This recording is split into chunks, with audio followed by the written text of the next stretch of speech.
Hello বন্ধুরা, মার্কেটে শুক্রবারে যে ধরনের পতনটা এসেছে, এই ধরনের পতনের পরে আমাদের মধ্যে একটা কনফিউশন আসছেই যে মার্কেটকে আমরা কিভাবে স্টাডি করব। কনফিউশন আসা স্বাভাবিক, কারণ মার্কেটে একদিন আপ একদিন ডাউন মুভমেন্ট আপনারা দেখতে পাচ্ছেন। তো এই ভোলাটিলিটির মধ্যে যেটা প্রধান প্রশ্ন, সেটা হচ্ছে মার্কেটের গতিবিধি আমরা কিভাবে নির্ণয় করব। দেখুন, মার্কেটের গতিবিধি পুরোপুরি নির্ণয় করা সম্ভব নয়, সে কারণে আমাদেরকে কিছু ডেটার হেল্প নিতে হবে। তো আজকের ভিডিওতে একটা ইন্টারেস্টিং কথা শেয়ার করতে চাই। যেমন আমি কিছুদিন আগে একটা ভিডিও দিয়েছিলাম যে মার্কেট ক্র্যাশ কি করবেন কি করবেন না। তাছাড়া টাইটেলে যেগুলো লেখা ছিল সেটা হচ্ছে বিগ মার্কেট ক্র্যাশ কামিং। এই ভিডিওটা কিন্তু ওই সময় কেউ দেখেননি। এই ভিডিওটা বেশ কয়েকদিন আগেই দিয়েছিলাম, আর তারপরে কিন্তু আমি কোনো ভিডিও দিতে পারিনি। কিছু সুবিধা অসুবিধা তো থাকেই। তো মার্কেট ক্র্যাশ শুনেই কিন্তু এই ভিডিওটা খুব একটা বেশি জন পছন্দ করেননি। তার কারণ কি? তার কারণ হচ্ছে ওই সময় মার্কেট কিন্তু ক্র্যাশ করছিল না। মানে আমি যখন ভিডিওটা দিই, এখানে আমি রিসেশনের কথা বলেছি বা ট্রাম্পের যে ট্যারিফ ওয়ার, সেই ট্যারিফ ওয়ারের কথা বলেছি। তা সত্ত্বেও কিন্তু এখানে মার্কেট যেহেতু পজিটিভ ছিল, বা ভিডিও দেওয়ার পরে এক দুদিন হয়তো মার্কেট পজিটিভ ছিল, সে কারণে কিন্তু এই ভিডিওটাকে বেশিরভাগ জনই গুরুত্ব দেননি। তো সে কারণে ভিউজ অনেক কম এসেছিল। কিন্তু যেটা অবজার্ভ করলাম, যে মার্কেট যখন শুক্রবার পড়লো, যখন সবাই দেখতে পেলো যে মার্কেট একটা ক্র্যাশ এলো, তখন কিন্তু এই ভিডিওটা দেখলাম আবার একটু একটু করে ভিউজ আসতে শুরু করেছে। যাই হোক, এই ভিডিওটা যেহেতু কিছুদিন আগে দেওয়া, ভিডিওটা কিন্তু ইউটিউবের কাছে পুরনো হয়ে গেছে, আর সে কারণে এই ভিডিও কিন্তু খুব একটা প্রমোট করছে না। মানে প্রথম দিকটা যেহেতু ভিউজ আসেনি, সে কারণে এখন এতটাও প্রমোট করছে না। তো যাই হোক, বেশ কয়েকদিন ভিডিও না দিতে পারার জন্য আমি দুঃখিত। তবে একটা জিনিস এখানে বলতে চাই, যে মার্কেটের মুভমেন্ট অনুযায়ী, মানে স্টক প্রাইসের আপ ডাউন অনুযায়ী যদি আমাদের সাইকোলজিও আপ ডাউন করে, সেটা কিন্তু বাজারের জন্য খুব একটা ভালো না, বা মার্কেটে টিকে থাকার জন্য, মানে লং টার্মে টিকে থাকার জন্য কিন্তু খুব একটা সুবিধাজনক নয়। তো এ ধরনের হয়তো সাইকোলজি আমাদের চেঞ্জ করতে হতে পারে, যে মার্কেট যখন আপ তখন আমি ক্র্যাশ হিসেবে কোনো সব কিছুই ভুলে যাচ্ছি, আর যখন মার্কেট ক্র্যাশ করছে তখন আমরা মার্কেট ক্র্যাশেরই ভিডিও দেখছি, বাকি যে পজিটিভ কিছু সব ভুলে যাচ্ছি। এই জিনিসটা হয়তো খুব একটা সুবিধাজনক নয়। তবে যাই হোক, মার্কেটে শুক্রবারে কেন পতনটা এসেছে সেটা কিন্তু তার কারণ আমরা সকলেই জানি। এটা কিন্তু নিফটির চার্ট নয়, নিফটির চার্ট ভেবে ভুল করবেন না। এটা হচ্ছে S&P 500 ইন্ডেক্সের চার্ট, যেটা ইউএস মার্কেটের। তো এটা হচ্ছে কোভিড ফল। তো এখন যে ফলটা এসেছে রিসেন্টলি, এখানে তো একটা বিগ ফল এসেছে। আমি আজকে S&P 500-এর ওপরেই কথা বলবো। তো এখানে যে বিগ ফল এসেছে সে বিষয়ে কোনো সন্দেহ নেই, আর আমাদের মার্কেটেও বেশ ভালো রকমের ফল এসেছে। তো তার কারণ হিসেবে আমরা যেটা জানি সেটা হচ্ছে ট্রাম্পের ট্যারিফ। তো ট্রাম্পের ট্যারিফ কিন্তু সব জায়গায় লেগেছে, মানে কম বেশি। চায়নাতে তো অনেক লেগেছে, ইন্ডিয়াতে একটু কম লেগেছে, আমাদের থেকেও বেশি বেশি লেগেছে, এরকম অনেক কান্ট্রি আছে। তো এ সব কিছুই কিন্তু আমাদের জানা। আরেকটা গুরুত্বপূর্ণ কথা যেটা এখানে বলে রাখা দরকার, সেটা হচ্ছে যখন কোভিডের সময় মার্কেট ক্র্যাশ করে, তখন কিন্তু আমাদের কাছে কোনো ধরনের কোনো ডেটা ছিল না যেটাকে লাগিয়ে আমরা মার্কেট অ্যানালাইজ করতে পারি, বা মানে কোভিডের পরে মার্কেট কিভাবে দৌড়তে শুরু করে, বা কীভাবে মানে কোভিডের সময় শেষ হয়, মানে যে কোনো প্যান্ডেমিকের সময় কিভাবে মার্কেট বিহেভ করে, সেটা কিন্তু আমরা সেটা অতটা ভালো করে স্টাডি করতে পারিনি। তার কারণ কি? তার কারণ হচ্ছে আমাদের কাছে সেরকম কোনো ডেটা ছিল না, যে হ্যাঁ কিছুদিন আগে আবার একটা প্যান্ডেমিক হয়েছিল, সেখান থেকে আমরা ডেটা বের করে বুঝতে পারবো যে মার্কেট কিভাবে বিহেভ করে। কিন্তু সেটা ট্যারিফের ক্ষেত্রে আলাদা। ট্যারিফের কিন্তু হিস্ট্রি আছে, অলরেডি কিছু বছর আগে ট্যারিফ এসেছিল, এবং ট্যারিফ আসার পরে মার্কেট কিভাবে বিহেভ করেছে, বা ট্যারিফ কিভাবে এসেছিল, বা এই যে ট্যারিফের সময় যে মার্কেটের পতন হয়, সেই পতন কিভাবে শেষ হয়, এ সব কিছুই কিন্তু আমরা জানতে পারবো। তার কারণ কি? একদম রিসেন্টলি, বেশি বছর আগে নয়, কিন্তু আপনারা জানেন যে ডোনাল্ড ট্রাম্পই একবার প্রেসিডেন্ট হয়েছিলেন। তো সেই প্রেসিডেন্সিয়াল সময়ে কিন্তু ডোনাল্ড ট্রাম্প কীভাবে ট্যারিফ এনেছিলেন, তারপরে কিভাবে মার্কেট ক্র্যাশ করে, এবং মার্কেট ক্র্যাশের পরে কীভাবে মার্কেট র্যালিও করে, সব কিছুই ডিটেলসে ভিডিও থেকে জানতে পারবেন। আর তার জন্যে আমাদেরকে প্রথমে চলে যেতে হবে যে 2018 সালে কিভাবে ট্রাম্প ট্যারিফ এনেছিলেন। তো এটা হচ্ছে উইকিপিডিয়াতে আমি কেন এলাম, অনেক নিউজই থাকবে, কিন্তু উইকিপিডিয়াতে আসার কারণ হচ্ছে এখানে কোনো অ্যাডভার্টাইজমেন্ট থাকে না। এদিক ওদিক থেকে পপ আপ আসবে, অ্যাডভার্টাইজমেন্ট চলবে, হ্যাঁ উল্টো পাল্টা জিনিস দেখা যাবে, সেটা কিন্তু খুব একটা সুবিধাজনক লাগে না। আর বাংলায় আমরা একটা কথা আছে জানি, যে মুখ ঢেকে যায় বিজ্ঞাপনে। এটা শঙ্খ ঘোষের কোনো একটা কবিতা। আমি কবিতার ব্যাপারে খুব একটা কিন্তু নলেজ রাখি না, সে কারণে আমি এই ডিটেলস বলতে পারবো না। তবে এই কথাটা আমরা সবাই জানি যে মুখ ঢেকে যায় বিজ্ঞাপনে। তো সেই মুখ ঢেকে যায় বিজ্ঞাপনে, এই কথাটা কিন্তু উইকিপিডিয়ার ক্ষেত্রে অ্যাপ্লিকেবল না, এবং যেটা খুবই একটা পজিটিভ পয়েন্ট উইকিপিডিয়ার ক্ষেত্রে। তো যাই হোক, এখানে দেখুন, in January 2018 Trump impose tariff on solar panels and washing machines of 30 to 50%. আবার দেখুন মার্চ 2018-তে সেখানে ট্যারিফ দেওয়া হয়েছে কিসে, স্টিল আর অ্যালুমিনিয়ামে। আমরা এবছরও কিন্তু মানে এইবারেও কিন্তু দেখছি যে এগেন স্টিল আর অ্যালুমিনিয়ামের উপরে কিন্তু ভালো রকমেরই ট্যারিফ আসছে। এখানে দেখুন বাকি কিছু রিপোর্ট মর্গান স্ট্যানলের। তারপরে এখানে দেখুন জুন 2018 এটা হচ্ছে এক্সটেন্ড করা হয়েছিল কোথায় কোথায়, ইউরোপিয়ান ইউনিয়ন, কানাডা আর মেক্সিকো। এবারেও কিন্তু আমরা ওই কানাডা মেক্সিকো নাম কিন্তু শুনেই আসছি। সুতরাং একটা জিনিস ক্লিয়ারলি বুঝতে পারছেন যে এই যে কানাডা, মেক্সিকো, স্টিল, অ্যালুমিনিয়াম এই ধরনের জিনিসগুলো কিন্তু অলরেডি আগে মানে ওয়ার্ল্ড বা স্টক মার্কেট কিন্তু অলরেডি শুনে নিয়েছে। এরপরে দেখুন Trump administration separately said escalated tariff on goods imported from China. চায়নার সঙ্গেই কিন্তু অ্যাকচুয়াল ট্রেড ওয়ারটা হয়েছিল 2018-19 সালে। তো সে কারণে এখানে কিন্তু চায়নাটাই মেন, আর সে কারণে আমরা মেনলি কিভাবে চায়নার সঙ্গে ট্রেড ওয়ারটা হয়েছিল সেটাই কিন্তু এখানে দেখে নেব। তো বুঝতেই পারলেন যে 2018 সালে এভাবে একটা ট্রাম্পই কিন্তু মানে খোদ ট্রাম্পই কিন্তু একটা ট্যারিফ ওয়ার বানিয়েছিল এবং তার এফেক্ট কী ছিল মার্কেটের উপরে সেটা আমরা দেখে নেব। তার জন্য 2018-তে যেতে হবে। তো চলে এসেছি 2018 মার্কেটে। এখানে দেখুন একটা ভালো রকমই 2018 একদম জানুয়ারিতে পিক বানিয়েছে, আর পিক বানানোর পরেই এখানে যেটা আমি দেখালাম যে জানুয়ারি 2018-তে কিন্তু সোলার প্যানেল আর ওয়াশিং মেশিনের উপরে ট্যারিফটা লাগানো হয়েছিল। আর তারপরে দেখুন মার্চ 2018, তারপরে আবার দেখালাম জুন 2018, পরপর কিন্তু এই ধরনের কিছু কিছু এক্সটেনশন দেখা গেছে। প্রথমে হচ্ছে লেগে গেল, তারপর স্টিল, অ্যালুমিনিয়াম, তারপরে হচ্ছে এখানে যেটা দেখালাম ইউরোপিয়ান ইউনিয়ন, কানাডা, মেক্সিকো, আর তারপরে হচ্ছে চায়না। ঠিক আছে, তো 2018 ধরুন জানুয়ারি থেকে জুন পর্যন্ত কিভাবে মার্কেট বিহেভ করেছে সেটা একটু দেখা যাক। এটা হচ্ছে জানুয়ারি 2018 আর এইটা হচ্ছে ফেব্রুয়ারি। মানে যখনই ট্যারিফ লাগা শুরু হয়ে গেছে সবাই বুঝতে পারছে যে মার্কেটে একটা ভোলাটিলিটি আসবে, মানে একটা মার্কেট ডাউন হবে, যেহেতু এরকম একটা জায়গায় চূড়ায় মার্কেট আছে। তো ফেব্রুয়ারিতে এখানে তারপরে কিছুটা হয়তো রেহাই পাওয়া গেছিল, এখানে হচ্ছে 28শে ফেব্রুয়ারি। তারপরে আবার যখন মার্চে এখানে আবার ডাউন হয়, আবার আপ হয়, আবার এখানে এসে ডাউন হয় কবে, এপ্রিল মাসে। ঠিক আছে, তো এরপরে জুন কোথায় দেখে নিই, এপ্রিল এটা, তারপরে এখানে দেখছেন যে জুন, 12ই জুন হয়ে গেছে। তো জুন মাসে কিন্তু সেটা চায়নার উপরে এক্সটেন্ড করা হয়। কিন্তু একটা জিনিস ভালোভাবে খেয়াল করুন যে এখানে যে মার্কেট ফলটা ইমিডিয়েটলি হয়েছিল, মানে ট্যারিফ যখন ধীরে ধীরে আসতে শুরু করেছে সেটা ছিল মাত্র 10%, প্রায় কাছাকাছি 10%। ঠিক আছে, তারপরে যখন সময় অতিবাহিত হলো কি দেখা গেল যে মার্কেটে কিন্তু অ্যাকচুয়ালি মার্কেট পতনের পরিবর্তে সেটা কিন্তু মার্কেটের র্যালি এসছে। মার্কেট ফল করা তো দূরের কথা, র্যালি চলে এসছে। এখানে কিন্তু ডেট ওয়াইজ সব কিছু দেখতে পেলেন যে জুন পর্যন্ত কিন্তু মার্কেট এখানে দেখুন যথেষ্ট র্যালির একটা মোমেন্ট দিয়েছে। এখানে দেখুন র্যালি জুন পর্যন্ত, এখানে হচ্ছে জুন। সুতরাং যে লোটা বানিয়েছিল ট্যারিফ হয়তো প্রথম যখন গরম গরম বাজারে আসছে, সেই লোটা কিন্তু বেশি দিন আর লো থাকেনি, সেখান থেকে কিন্তু মার্কেট অলরেডি অনেকটাই কামব্যাক করে নিয়েছে। সুতরাং এখানেই যেটা বলবো যে মার্কেটে যে লো, কবে লো, কী হবে না হবে এত সব কিছু না ভেবে আমার মনে হয় মার্কেটে টিকে থাকাটাই সবথেকে বড় চ্যালেঞ্জ এ ধরনের আনসার্টেনটির সময়ে বা এ ধরনের ভোলাটিলিটির সময়।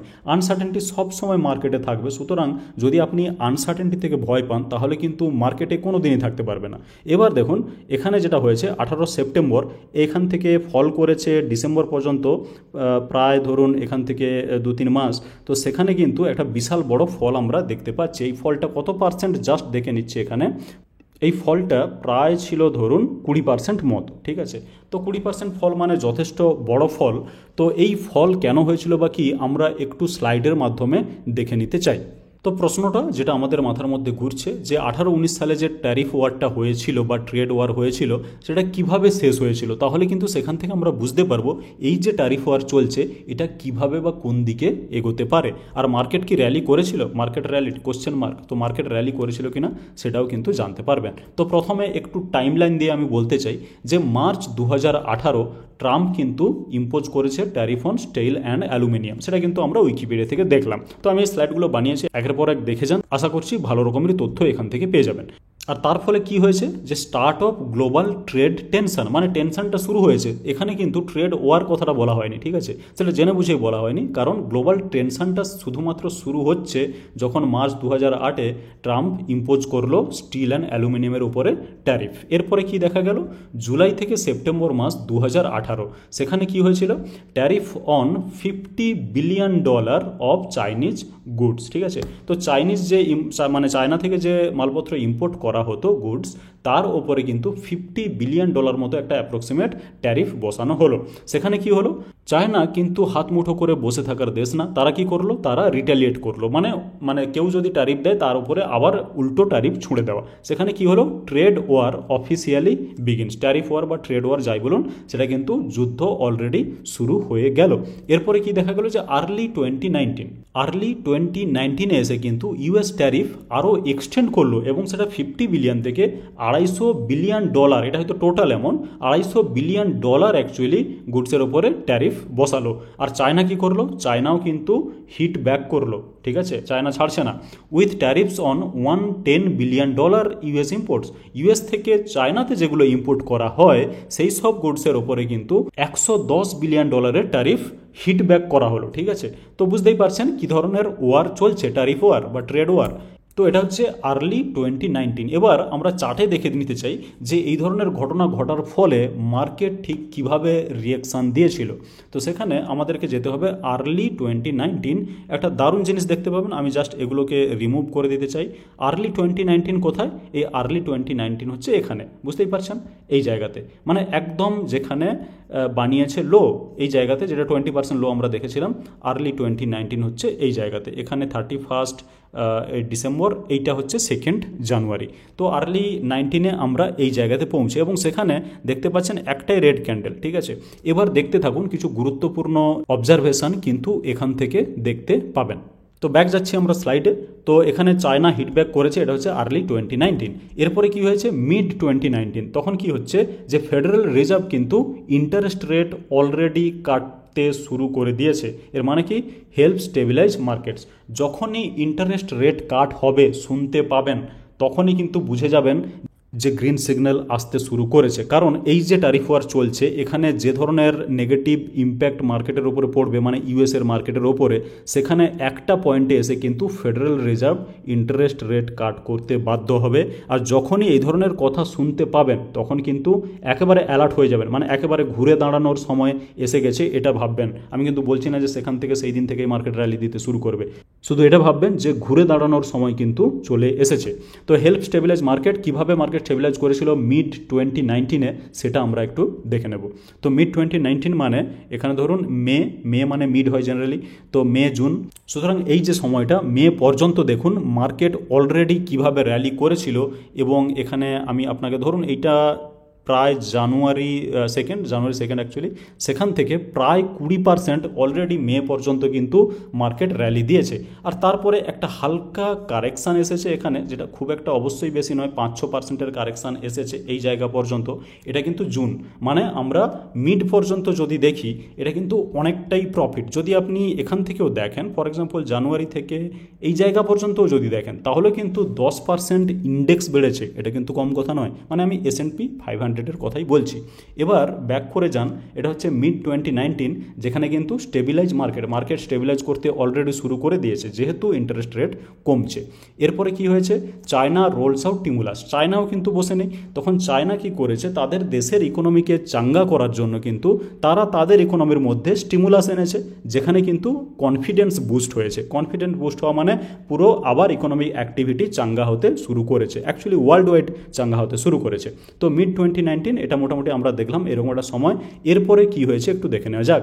তো এরপরে Q3 2019, এর মানে কি লাস্ট 3 মাস ধরুন। তো লাস্ট 3 মাসে কি হয়েছে, ট্রেড টক্স রিজিউম, মার্কেটস রিয়েক্ট পজিটিভলি, ঠিক আছে। ট্রেড টক্স রিজিউম মানে এখানে কিন্তু দুই দলই, মানে চায়না এবং আমেরিকা, এই যে একটা প্রায় 1 বছরের বেশি মানে ট্রেড ওয়ার চলছিল, সেখানে কিন্তু দুই দল এরপরে মানে Q3-তে এসে সেখানে কিন্তু নরম হতে শুরু করেছে। এবং ট্রাম্প কি হিন্ট দিয়েছে দেখুন, ট্রাম্প হিন্ট করেছে যে ফেজ 1 ডিল কামিং সুন, মানে আমরা চায়নার সঙ্গে আর এভাবে ট্রেড ওয়ার করতে চাইছি না। তার কারণ অ্যাকচুয়ালি আমেরিকার অনেক লস হয়েছে, ঠিক আছে। তো যেহেতু আমরা খুব একটা আমাদের লাভ হচ্ছে না, ট্রাম্প সেটা ভাবলো কি যে আমরা ডিল শুরু করব চায়নার সঙ্গে। তো ভালো কথা, তাহলে 2019-এর লাস্ট 3 মাস কীভাবে গিয়েছে একটু দেখা যাক। 2019 এখানে লাস্ট 3 মাস দেখুন জাস্ট, এখানে আমি মার্ক করতে চাই লাস্ট 3 মাস, মানে অক্টোবর, নভেম্বর, ডিসেম্বর। এইখানে অক্টোবর শুরু হয়েছে, ধরুন আমি নিচ থেকে নিচ্ছি না, আমি এখান থেকে নিচ্ছি। অক্টোবর, নভেম্বর, ডিসেম্বর, মানে একদম 2020 পর্যন্ত দেখুন প্রায় 3 মাসে 10% কিন্তু মার্কেট র্যালি দিয়েছে। আবারও আমি স্লাইডে যেতে চাই। Trump hints at phase 1 deal, যখনই ফেজ 1 ডিলের হিন্ট পাওয়া গেল তখন কিন্তু বুঝতে পারলেন যে মার্কেট কিন্তু র্যালি দিতে অলরেডি শুরু করে দিয়েছে। এরপরে কি হলো, ডিসেম্বর 2019 এসে ফেজ 1 ডিল অ্যাকচুয়ালি অ্যানাউন্সড হয়ে গেল। এখানেও একটা গুরুত্বপূর্ণ পয়েন্ট আছে যেটা কিন্তু একদম মিস করবেন না। তো তারপরে কি হলো, চায়নাও কিন্তু এগ্রি করলো to buy more US goods. বুঝতেই পারলেন যে ওয়ার, যে যুদ্ধ, সেটা কিন্তু শেষ হতে চলছে। তো চায়নাও কিন্তু এগ্রি করলো যে ঠিক আছে, আমরাও ইউএসের কাছ থেকে মোর অ্যান্ড মোর গুডস কিনবো। এবং ইউএস সাসপেন্ডস ফার্দার ট্যারিফ, ইউএস কিন্তু আর যে হুঙ্কার দেওয়া সেটা ছেড়ে দিল এবং সেগুলো বাকি যদি ট্যারিফ কিছু আসার কথা ছিল সেগুলো কিন্তু সাসপেন্ড করে দিল। আর এর ফলে কি দেখা গেল, ডিসেম্বর 2019 কথা হচ্ছে কিন্তু। এরপরে কি দেখা গেল, এরপরে দেখা গেল মার্কেটে স্ট্রং বিগ মার্কেট র্যালি। সেটা কি, সেটা কিন্তু আমরা এক্ষুনি লক্ষ্য করলাম যে ডিসেম্বর 2019 পর্যন্ত কিভাবে মার্কেট র্যালি করেছে, এবং শুধু সেটা নয় তারপরেও কিন্তু মার্কেট র্যালি ছাড়িয়ে গিয়েছে। সুতরাং আমি এই অক্টোবর, মানে লাস্ট 3 মাস যখন থেকে ওই ট্রেড ডিলের কথা ঘোষণা হয়, সেখান থেকে আমি যদি জাস্ট ধরুন এই জায়গাতে মানে করোনার আগে পর্যন্ত দেখি, তাহলে মার্কেট দেখতে পাচ্ছেন একদম স্ট্রেট লাইনে মার্কেট দৌড়েছে এবং প্রায় 15% দৌড়েছে ধরুন 4 থেকে 5 মাসে। 4 থেকে 5 মাসে 15% ইন্ডেক্স দৌড়ানো কিন্তু খুব একটা চারটিখানি কথা নয়। তারপরে এসেছে কোভিড, আর তারপরে বাকিটা কিন্তু আমরা হয়তো ঘটনাটা অনেকেই জানি। এবার ভাবুন এখান থেকে কি কি জানতে পারলেন। আমরা এটা জানতে পারলাম যে ট্রাম্প এর আগে ট্যারিফ ওয়ার অলরেডি করেছে, সেখানে কি কিভাবে ট্যারিফ লাগানো হয়েছিল। এবারের মতোই কিন্তু আগের বারে সেই মেক্সিকো, সেই কানাডা, সেই চায়না, সব কিছু প্রায় একই রকম, অ্যালুমিনিয়াম, স্টিল, ঠিক আছে। তো এবারও সেই কথাগুলোই শুনতে পাচ্ছি। আর 2018তে মার্কেট কিভাবে প্লে আউট করেছে, কিভাবে তার মুভমেন্ট দেখিয়েছে, মার্কেটের ডাইনামিক্স ট্যারিফ ওয়ারের সময় কিভাবে থাকে, সেটাও কিন্তু আপনারা একেবারে কম্প্যারিজন করেই আমি সব কিছু দেখালাম। সে কারণে আপনারা সবাই কিন্তু সেটা জানতে পারলেন। তবে হ্যাঁ, এরকম কিন্তু কোনো গ্যারান্টি নেই যে মার্কেটও এবারে এই ট্যারিফ ওয়ারের মধ্যে ঠিক একইভাবেই মুভমেন্ট দেখাবে।